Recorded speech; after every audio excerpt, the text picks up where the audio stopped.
Para mí es un gran honor recibir esta noche a don Guillermo Lasso, prominente político ecuatoriano, 2 veces candidato presidencial, un gran demócrata y un político admirable. Un aplauso para él, por favor. Muchas gracias. Bienvenido. Gracias. ¿Cómo estás, Guillermo? Muy bien, Jaime. Para mí un honor estar aquí contigo. Muchas gracias. Muchas Lo gracias. quiero expresar por el respeto y admiración a tu carácter de liberal, un periodista liberal muy claro. Gracias. Me gusta oírte porque no tienes pelos en la lengua. Eres muy generoso. Tú también eres un liberal, ¿verdad? Sí, sí, sí. Me defino como liberal también. Sí, sí. Sí, sin duda alguna. Y entrando en materia, sí. Antes de materia, me das la oportunidad de saludar a través de Mega TV a todos los ecuatorianos en Estados Unidos, Sí, sí. especialmente a los del sur de la Florida, que siempre nos han apoyado. Aquí hemos ganado ampliamente las elecciones, todas. Sí, sí. Gracias a Paquita Cabrera, que es una de las grandes líderes de Creo. Sí, un aplauso para Paquita, que está por aquí. Está por aquí. Conozco a Julio Borges y tu definición se queda corta. Es un gran caballero, un hombre serio. Y vaya para él una expresión de solidaridad por la muerte de su compañero de partido, que es un dolor no solo para Venezuela, es un dolor para todos los demócratas en América Latina. Yo creo que hoy, cuando hablamos de globalización, tenemos que entender que la política también se ha globalizado. Así es. Y un venezolano es hoy un hermano de un ecuatoriano, de un peruano, de un chileno, más cercanamente que lo que era en el pasado. Por lo tanto, es un dolor para todos. Qué bonito hablas, y te veo y te escucho y veo en ti a una estirpe de político que ya está en desuso, que es muy infrecuente en estos tiempos. Es el político con honor, ¿no? Con honor, el político honorable, caballeroso, ¿no? A la antigua, que además tiene una relación de afecto con las palabras y con las ideas, ¿no? Saludo que sigas en política y tú vas a ser presidente del Ecuador. El 2021 el presidente vas a ser tú, me parece, Guillermo. De hecho, si las elecciones hubieran sido limpias, lo serías ya, ¿verdad? Sin duda alguna. En el Ecuador estuvo dominado los últimos 10 años por el socialismo del siglo XXI, por Correa y por Moreno. Sí, exacto. Que coparon todos los poderes del Estado. Todos los poderes del Estado, incluidos medios de comunicación. El más grande holding de medios de comunicación del Ecuador está en manos del gobierno, Jaime. Eso no lo sabía. Claro. Y sigue en manos del gobierno. Por eso cuando a mí en el exterior me dicen, bueno, Moreno es un hombre que ha puesto distancias con Correa, yo creo que ha puesto una pequeña distancia. Pero la realidad política del Ecuador es que ha cambiado muy poco. El mayor impacto del gobierno de Moreno fue una propuesta mía de campaña, por la que yo luché durante 3 largos años, cuando Correa aspiró a la reelección indefinida. Y nosotros lo enfrentamos en las calles de todas las ciudades del Ecuador. Lo recuerdo. Y logramos una presión social al punto en que Correa dijo, bueno, en esta ocasión yo no me voy a presentar, pero después sí. Y ahora les dejo a Moreno. Y les salió el tiro por la culata, como se dice vulgarmente. Afortunadamente, ¿no? Yo diría que es una bala de salva a la que le ha salido. Porque realmente Moreno no es cambio. No es cambio. No es cambio. No es cambio. Fíjate que desde acá yo tenía esa percepción, que Moreno no había resultado tan malo como nos lo temíamos. Ahora, ¿Moreno preside un gobierno democrático, Guillermo? Yo creo que el Ecuador vive un proceso de transición. Pero no es una transición en la que el gobierno haya definido un rumbo en lo político, en lo económico, en lo social. No. Es una transición a conveniencia del presidente que ilegítimamente llega al cargo y que tiene que sostenerse ahí más o menos. Ilegítimamente porque hicieron fraude. Por supuesto que sí, hicieron fraude. Y Moreno lo sabe. Moreno lo sabe y lo siente. El 2 de abril del 2017, alrededor de las 5:30 de la tarde, hubo un apagón electoral. Luego de anunciarse el conteo rápido y el exit poll que nos daba ganadores a nosotros, se apaga el sistema electoral del Ecuador. Sí, qué oportuno, y lo prenden después de 20, 30 minutos y los resultados son distintos. Sí, sí. ¿Moreno te ha llamado para conversar siendo presidente? Moreno me ha llamado una sola vez, para agradecerme mi actitud de respeto a la sociedad ecuatoriana frente al caso de Guacho.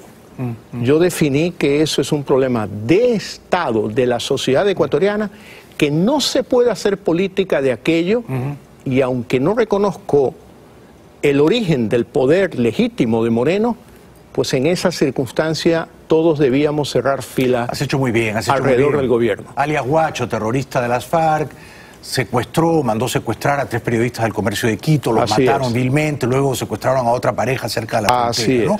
Ahora, ¿tú crees que Correa está arrepentido de haber dejado el poder? Yo creo que sí. Yo también. Sí. Yo lo estaba reflexionando hoy, luego de que en las redes sociales envían una foto de él con su secretario jurídico en Bélgica, y le decía a un amigo, Correa, un hombre de tu edad, tengo entendido, unos 52, 53 años, con una mala vida, una muy mala vida. ¿Por qué? Porque haber sido presidente del Ecuador para sembrar división, para sembrar odio, para captar todos los poderes del Estado, para perseguir gente inocente. Esto es algo que el mundo debe de conocer. Perseguían caricaturistas en tu país, ¿no? Pero claro, el primer periodista, y esto sucedió en mayo del 2007, al que Correa le faltó el respeto y lo obligó a refugiarse aquí en Estados Unidos, es Emilio Palacio. Gran periodista, gran periodista. Y es un ícono de aquellos exiliados políticos como producto de un gobierno totalitario, que comenzó por las empresas petroleras internacionales a expropiar sus inversiones, por los medios de comunicación, por la banca, por todos los sectores. No quedaba títere con cabeza en el Ecuador. No quedaba. Pero entonces Correa, ¿qué? ¿Subestimó a Moreno? ¿Correa pensó que él tenía colonizado mentalmente a Moreno, que Moreno era su marioneta, su títere, que lo iba a obedecer siempre? ¿Fue un error de cálculo? Yo creo que quizás, no lo sé, no estoy en la cabeza de Correa, no estuve en el proyecto político de ellos. Lo que sucede es que cuando Correa dice, por esta vez no voy a ser candidato, se encuentran con que sus fichas eran Glass, el binomio de Moreno que está preso, y Moreno. Un año antes de las elecciones, las encuestas decían que Moreno me ganaría a mí con 20 puntos de diferencia. Fíjate tú el error que cometen de decir este es imbatible. Llegan las elecciones y en segunda vuelta yo le gano a Moreno. Que no se haya reconocido es un capítulo aparte. Quedará para la historia. Pero la realidad es que obviamente el pueblo ecuatoriano empezó a abrir los ojos, se dio cuenta, no queríamos y no queremos ir a Venezuela. No queremos ir allá, definitivamente que no.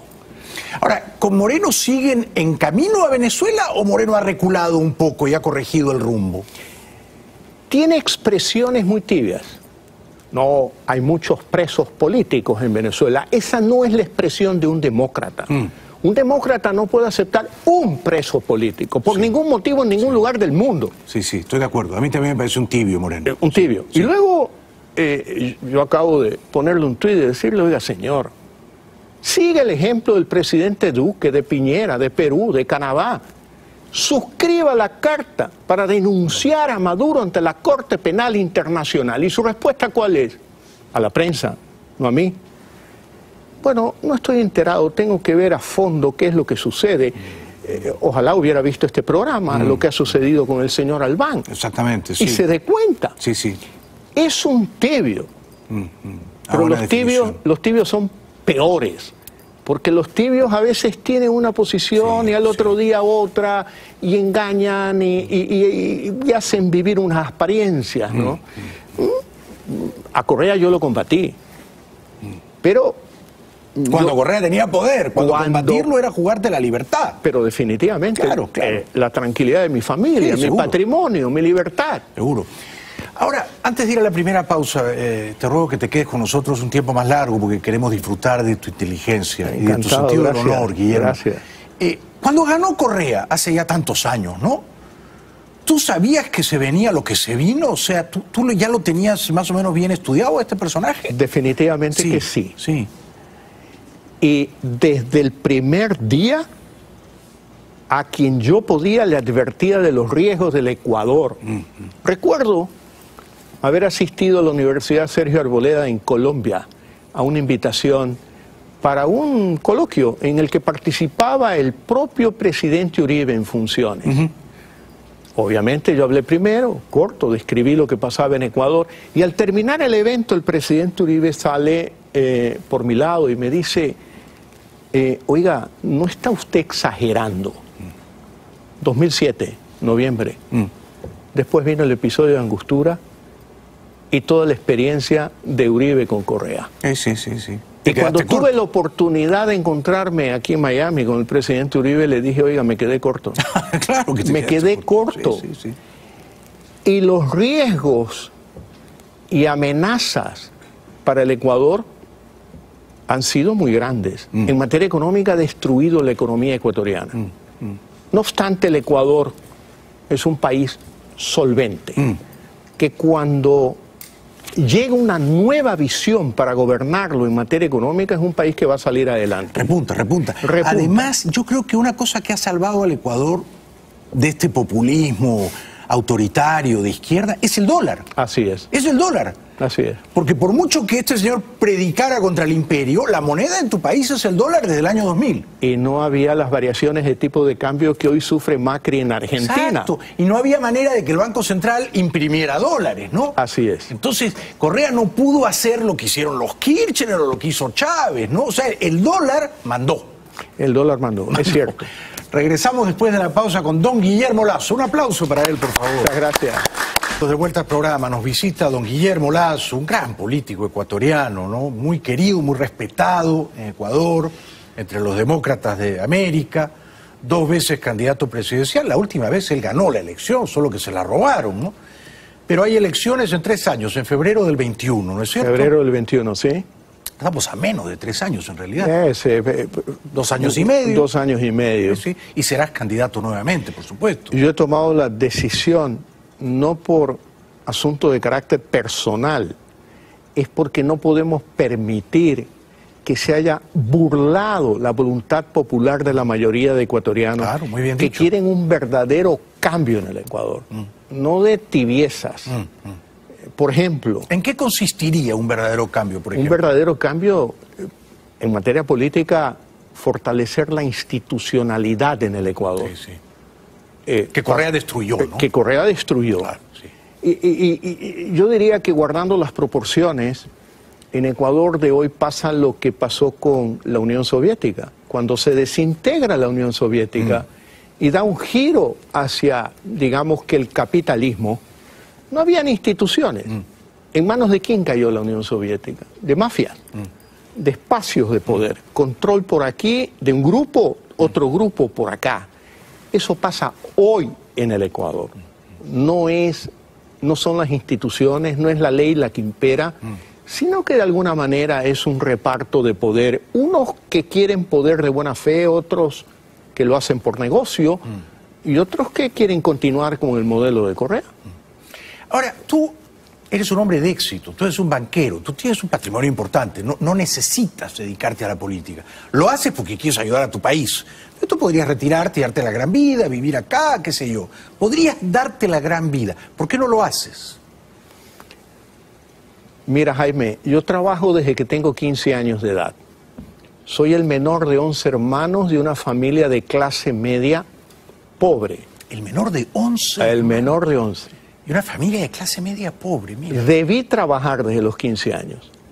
Y como tú lo calificas, sí, he tenido relativo éxito en la vida. Me ha ido bien. Lo que he logrado para mi esposa, mis hijos, mi familia, digo hoy, yo quiero hacerlo por todos los ecuatorianos, por muchos jóvenes ecuatorianos. El Ecuador es un país pobre. Es un país pobre como consecuencia de ser un país mal administrado por la clase política. Claro. Un periodista extranjero en una conferencia de prensa en Quito me dijo, oiga, América Latina está cansada de los políticos. No quiere saber de los políticos. ¿Usted qué le dice a ellos? Que yo también estoy cansado de los políticos.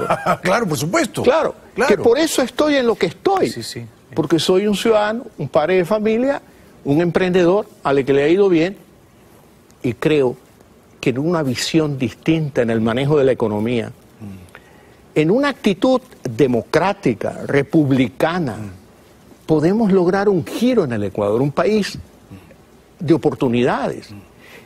Este año, con Moreno al mando, el Ecuador va a crecer al 0,9%. Un país que crece al 0,9%... ¿Y la inflación es cuánto? Destruye empleo. Claro, la claro. inflación es baja por la dolarización. ¿3, 4%? Sí. Pero crecer 0,9 con una inflación de 3, el salario real pierde, así es. pierde poder. Así es, pero lo más importante es la destrucción de empleo. Empleo. Mi lema de campaña fue crear 1 millón de empleos en 4 años de gobierno. Lo recuerdo. Lo cual era posible. Sí, sí. Moreno dijo, no, yo no estoy de acuerdo, eso es imposible. Yo ofrezco crear 250.000 por año en 4 años de gobierno. ¿Y qué pasó? Lo que daba 1 millón. ¿Qué ha pasado en el primer año de gobierno? Se han destruido 161.000 empleos en el Ecuador. ¿Empleos privados? Empleos en general, privados. Porque bueno, si uno dijera son públicos, este señor si le ha entró, cortado la grasa al Estado, claro, más vale. Razonable. No son o sea, la empleos economía del se ha Estado. enfriado, ha entrado en recesión. Pero definitivamente en contracción, hay una contracción económica. Sí. Y de alguna forma existe este populismo, que no solamente es de Correa, sino hay otros sectores políticos que también son populistas y que dicen, no, aquí vamos a arreglar esto por la tercera vía. ¿Cuál será esa vía, Guillermo? Y no hay tercera Sí, vía. sí. O haces bien las cosas, Claro, o las haces mal. Sí, No exactamente. existe una tercera vía. Sí. Es que con las leyes económicas no se puede jugar. No se puede jugar. No se puede jugar. Y yo digo, hoy el Ecuador, en lugar de volver a pensar en los chinos, y digo entre comillas, porque hay algunos ecuatorianos que nos hacen creer que son chinos y que de alguna manera dominan sectores de la economía ecuatoriana como el petróleo. Al ministro de Economía actual, que me visitó apenas fue nombrado, una sola vez hablé con él y le dije, mira, si tú quieres corregir el déficit fiscal de 8 puntos del PIB, es alto, ¿ah? Muy alto. Muy alto. Muy alto. Comienza a luchar contra la corrupción. Y comienza con el petróleo, la comercialización del petróleo. Claro. La leyenda urbana dice claramente en el mundo internacional que el Ecuador pierde $4 por barril de petróleo exportado. Por culpa de la corrupción. Pero claro, ¿por qué no le pides a la OPEP que te envíe una misión de técnicos? Qué bárbaro. Con ciudadanos de primera categoría, que sí los hay en Ecuador, y revisa todo el proceso de comercialización. Claro, los chinos han comprado mucho petróleo y es bien sabido que esas transacciones con los chinos siempre dejan plata en el camino. Y $4 por barril, cuando el petróleo ha estado estos últimos años en 48, 50, es casi el 10%. Así es. Casi el 10%. Es una cantidad de dinero inmensa. Ahora, inmensa. La corrupción también penetró en tu país con Odebrecht, ¿no es cierto? Sí, claro. Para mí, y te lo pregunto, ¿no? Es bastante inconcebible que Glass recibiera los dineros y Correa no supiera, ¿no?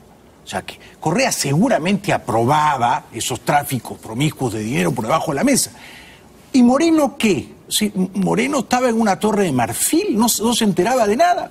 Mira, hoy, cuando el gobierno habla de lucha contra la corrupción, digo, lo que están levantando es la puntita de una alfombra. No quieren levantar la alfombra. Porque es evidente que en la relación de Moreno con Correa, de 10 años... 10 años. 10 años. Fue su vicepresidente, ¿no? Pero fue su vicepresidente durante cerca de 7 años. Claro. Y 3 años lo mantuvo en Suiza con dinero público, sin ser funcionario público y sin pagar impuestos en el Ecuador. Increíble. Entonces uno dice, oiga señor, alguien que ha tenido esa vida no nos puede decir, claro, oiga, aquí... Yo no me enteré de nada, yo no me enteré de nada. Yo no, por ejemplo, es conocido aquel episodio del 30 de septiembre, que Correa quiere decir que fue un golpe de Estado, lo cual no fue, fue absoluto, una insubordinación policial nada más. Moreno era vicepresidente del Ecuador y denunció junto con Correa que había un golpe de Estado ahí. Hay más de 100 policías injustamente presos en el Ecuador. Que Moreno no ha liberado. Que Moreno no ha liberado. Y al mantener presos, bueno, son presos políticos, ¿no? Pero definitivamente. Claro. Entonces, yo sí le digo al mundo exterior, ¿ustedes creen que en el Ecuador hay cambio con Moreno? No, señor, no hay cambio con Moreno. ¿Y qué es lo que hay entonces? ¿Es un maquillaje? Es un gobierno de transición que se basa más en el interés personal de un gobierno débil de sostenerse en el poder. Comprendo. Yo diría que a excepción del ministro de Defensa, el gabinete es un gabinete muy mediocre. Me gusta que digas las cosas así. Absolutamente mediocre. Por su nombre. Además, como dices tú, es un gobierno de transición, pero no se sabe de transición a dónde, ¿no? Porque da bandazos. Así es. Entonces tampoco es una transición clara a una democracia republicana, de libre mercado. Tampoco. No sabemos a dónde nos lleva, ¿no? Por ejemplo, Moreno en ocasiones cree que la economía da ciertas señales de inclinación hacia una economía basada en la inversión privada, pero luego al siguiente día tiene un discurso totalmente opuesto. Yo creo que él no se da cuenta, porque no entiende de economía. Ah, no entiende. No entiende de economía. Por eso es tan importante que tú sigas en política, es muy importante. América Latina necesita políticos que hayan sido hombres de éxito. Pienso en Piñera, pienso en Macri, pienso, aunque haya renunciado en Kuczynski, pienso en ti. ¿No es cierto? Sí, políticos que vienen de regreso de la actividad privada, que se han forjado un patrimonio, que por lo tanto no van a ser vulnerables a la corrupción, al saqueo, a las pillerías, porque no lo necesitan, están de vuelta. Es muy importante que tú no tires la toalla, ¿no, Guillermo? No vamos a tirar la toalla, Jaime. Vamos a seguir y seguir con mucho esfuerzo, con mucha dedicación. Me alegro. Un aplauso para él. El Ecuador es un país solvente. ¿Cuál es el problema de la economía ecuatoriana hoy si tú analizas la coyuntura? Una deuda pública excesiva que sobrepasó los límites legales en el gobierno de Correa y en este gobierno de Moreno. ¿A cuánto llega, por favor? 60% del PIB. Alguien diría, oye, no es tanto, España tiene el 93%, Estados Unidos, bueno, no conozco la cifra exacta, pero es también muy grande. Pero hay una diferencia. España es un país desarrollado, conectado con los mercados financieros. Ecuador es un país subdesarrollado que ha declarado permanentemente la moratoria de su deuda, por lo tanto tiene un mal récord con los mercados financieros internacionales. Exacto. Es decir, una cosa es que un hombre rico deba $1 millón y probablemente es muy distinto que un hombre pobre deba $10.000. Sí. Sin duda alguna. Pero yo mantengo el optimismo sobre el futuro del Ecuador. Y mantengo el optimismo porque Ecuador es un país solvente. Es decir, tiene activos. Hidroeléctricas, carreteras, puertos, aeropuertos, el sector petrolero, la minería, como oportunidades para decir, oiga, el mundo exterior venga acá, invierta, pero respetemos la inversión. No juguemos a lo Correa, ¿no? Es decir, Correa era un tipo tan perverso que decía, bueno, yo los invité a que vengan, pero fue a Alemania y dijo, los invito a que vayan al Ecuador. Eso sí, el día en que yo considere de utilidad pública sus inversiones, se las voy a quitar. Se las voy a quitar. Claro, un bárbaro. Un bárbaro. Lo que hizo con la Chevron y toda esa con la Oxy, lo que hizo con la Oxy. Eso espanta al inversionista. Pero claro, lo que ha hecho en materia de medios de comunicación. Claro, claro. No es que el gobierno es dueño de canales, radios, periódicos, porque los fundó. No, los expropió la mayoría de ellos. Y nos dijo a los ecuatorianos, los voy a expropiar para venderlos en 6 meses, en el 2008. Han pasado 10 años. ¿Y siguen siendo de ellos? Sí, y siguen en manos de Moreno. Y además, algo más grave, la ley de comunicación de Correa sigue vigente en el Ecuador. Es una barbaridad, Claro. eso es una barbaridad. Claro. Un ratito, tenemos que ir a la publicidad y seguimos disfrutando de don Guillermo Lasso. Un aplauso para él, por favor. Gracias. Hablando esta noche con don Guillermo Lasso, 2 veces candidato presidencial al Ecuador y con seguridad lo será una tercera vez también y esperemos que gane. Guillermo, te quiero preguntar por Venezuela. ¿Venezuela es una dictadura? Absoluta y total y cruenta, como lo acabamos de ver en el episodio de Fernando Albán. ¿Cómo salimos de ella? ¿Cuál es el camino? Yo creo que uno de los caminos es precisamente denunciar los delitos de lesa humanidad ante la Corte Penal Internacional. ¿Aplaudes esa decisión? No solo aplaudo, la suscribo y le he pedido públicamente a Moreno que tenga la valentía de seguir el liderazgo de Duque en este punto. Y luego, reflexionando, cuando tú te topas en la vida una agresión que reduce tu libertad de acción, tu libertad individual, bueno, el agresor es responsable de mi reacción frente a eso. Exacto. Y yo creo que Maduro y Cabello y toda su pandilla son los responsables de lo que pueda suceder en el desenlace de Venezuela.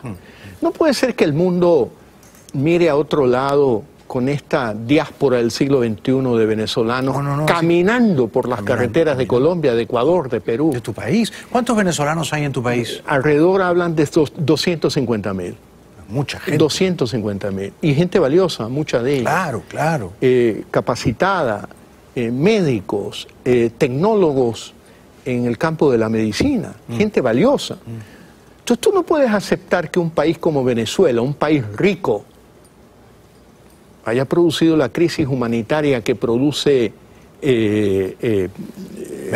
Venezuela. Ahora, si yo le pregunto Maduro, a Moreno, al presidente Moreno, ¿Venezuela es una dictadura? ¿Qué respondería? La canciller de Moreno, que hoy, gracias al Ecuador, va a presidir desde mayo próximo, tengo entendido, la Asamblea General de las Naciones Unidas, declaró últimamente que Venezuela y Nicaragua han producido realmente ejemplos importantes para el desarrollo y la democracia. ¿En serio? En serio. Son ejemplos para la democracia regional. Imagínate tú.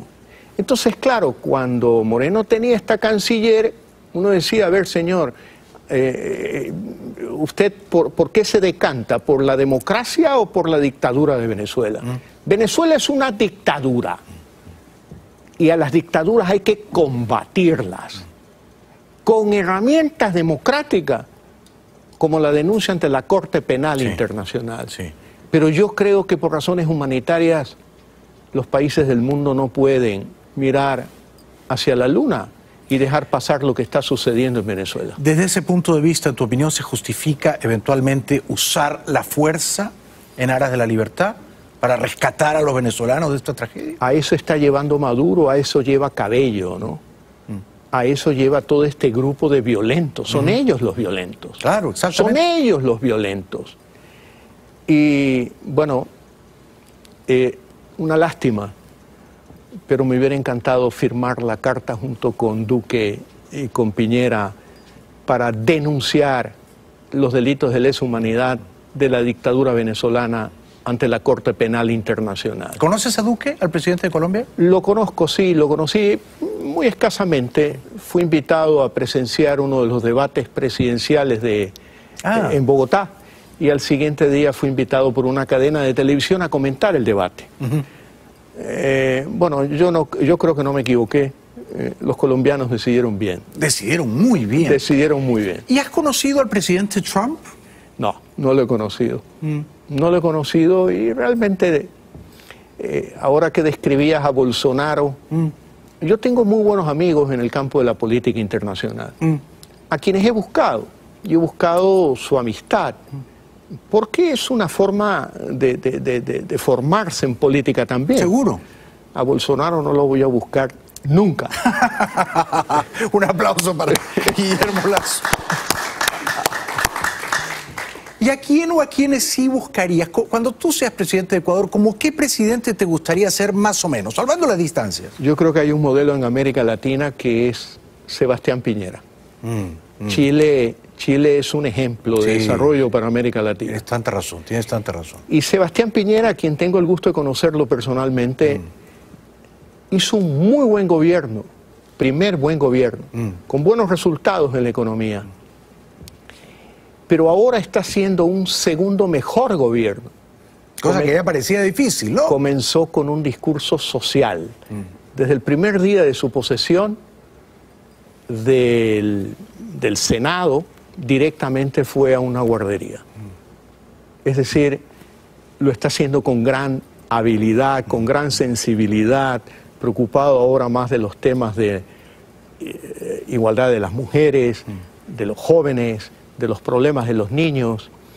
Piñera es un hombre con gran capacidad, un hombre muy inteligente. Y Chile se ha convertido en la región en un faro de libertad y de prosperidad, ¿no? Definitivamente, parece, ¿no? Definitivamente que sí. Tiene un gran equipo de gobierno con Felipe Larraín, con Chadwick y con Roberto Ampuero, que realmente es alguien... Escritor, canciller, ¿cómo no? Canciller, Ampuero, ¿no? Un hombre que sabe que...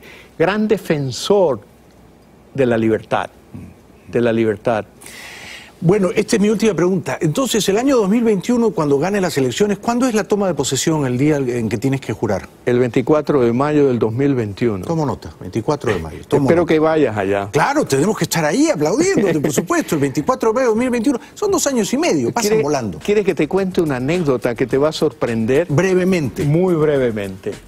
Estaba en Buenos Aires este año y fui a cenar a un restaurante italiano pequeño cerca del Hotel Alvear. Y no había mesa, entonces me senté en la escalera a esperar. Estaba yo con 2 asambleístas del movimiento y escucho una voz de alguien que dice: hay que matar a Bailey.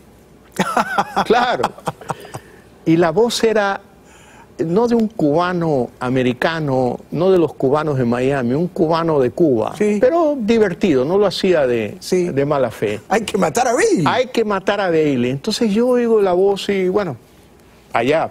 Pero luego el tipo lo repite en voz alta, ya me dio curiosidad. Volteé la cabeza donde apareció la voz y me encuentro un tipo que sonreía diciéndome: hay que matarte a ti. Me confundió contigo. No, Guillermo, pensaste que... Yo tengo el pelo tan largo como el tuyo, oye, y me lo he cortado, pero... Tenemos un cierto parecido. Claro, no me digas. Claro que sí. Te ruego y esto pasó hombre, me siento culpable. No te preocupes, que cuando tengas algún problema de salud, tú me llamas y me dices: ¿qué tal si me sustituyes en el programa? ¡Qué grande! Lo haré muy mal. Hay que matar a Bailey. Pensaron que don Guillermo Lasso era yo. Un aplauso para él, por favor.